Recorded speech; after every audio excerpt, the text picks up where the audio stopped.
Hello friends, welcome to my channel. चलिए आज हम बात करने वाले हैं इग्नू का बुक MHT 6 में हिंदी साहित्य और साहित्य का इतिहास के बारे में। तो इसमें हम इसका पहला चैप्टर पढ़ेंगे आदिकाल में।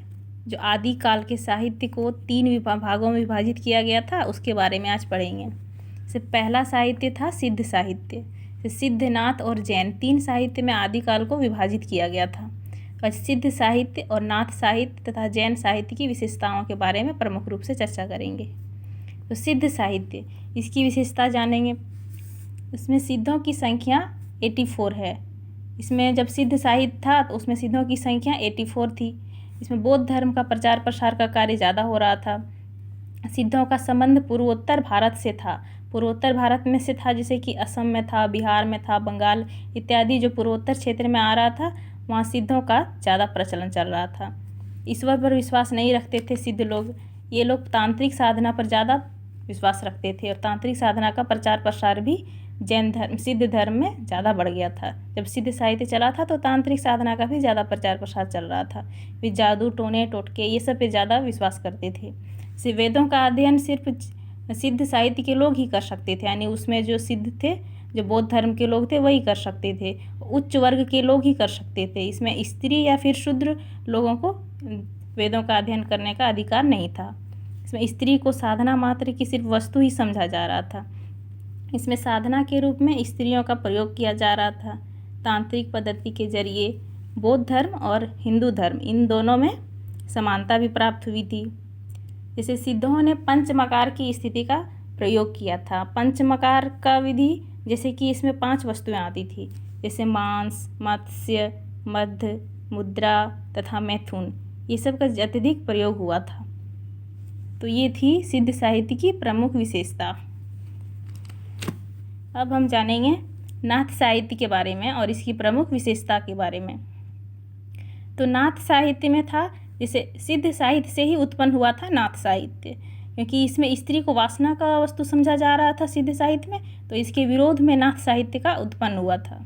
इसे देखिए पढ़ते हैं। और इसके जो प्रमुख थे प्रचलन करने वाले वो थे गोरखनाथ।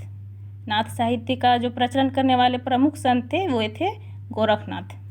जैसे देखिए नाथों की संख्या, तो नाथों की संख्या 9 थी। नाथ पथ के प्रमुख रचनाकार गोरखनाथ थे। देखिए पंथनाथ का प्रमुख जो था नाथ पंथ का वो गोरखनाथ था। इसमें स्त्री भोग का विरोध किया जा रहा था। इसमें जादू टोना टोटका तो इसमें भी था, कहीं कहीं तो प्रचलित था ही, परंतु इसमें स्त्री को भोग का साधना का वस्तु नहीं माना जा रहा था।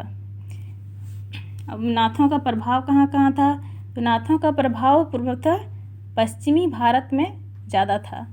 नाथ पंथ ने हर धर्म और संस्कृति से संवाद स्थापित किया, यानी कि हर एक क्षेत्र में ये नाथ धर्म जो था वो धर्म और संस्कृति का ज़्यादा विस्तृत रूप से प्रचार प्रसार किया। इसके बाद है धार्मिक सहिष्णुता के विकास में भूमिका निभाई। तो साहित्य में गुरु को अत्यधिक विशेष महत्व दिया गया। जैसे गोरखनाथ थे, तो गोरखनाथ शिव जी को भी बोला जाता था।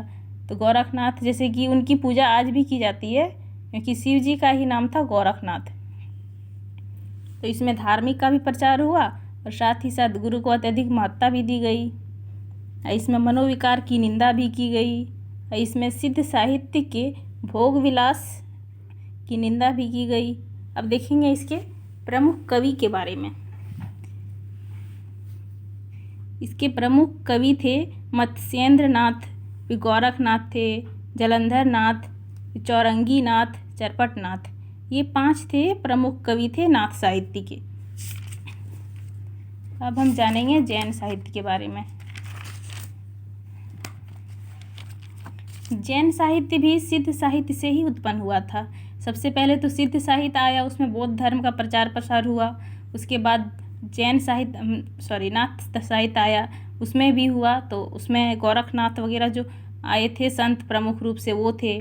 उसके बाद जैन धर्म का प्रचार प्रसार शुरू हो गया जैन साहित्य में। देखिए जैन साहित्य में क्या हुआ, इसकी प्रमुख विशेषता जाने तो इसमें क्या चल रहा था तभी। तो इसमें भी जैन धर्म का प्रचार प्रसार चल रहा था। इसमें अपभ्रंश भाषा का उपयोग किया जा रहा था। यह प्रधानतः काव्यात्मक साहित्य थी।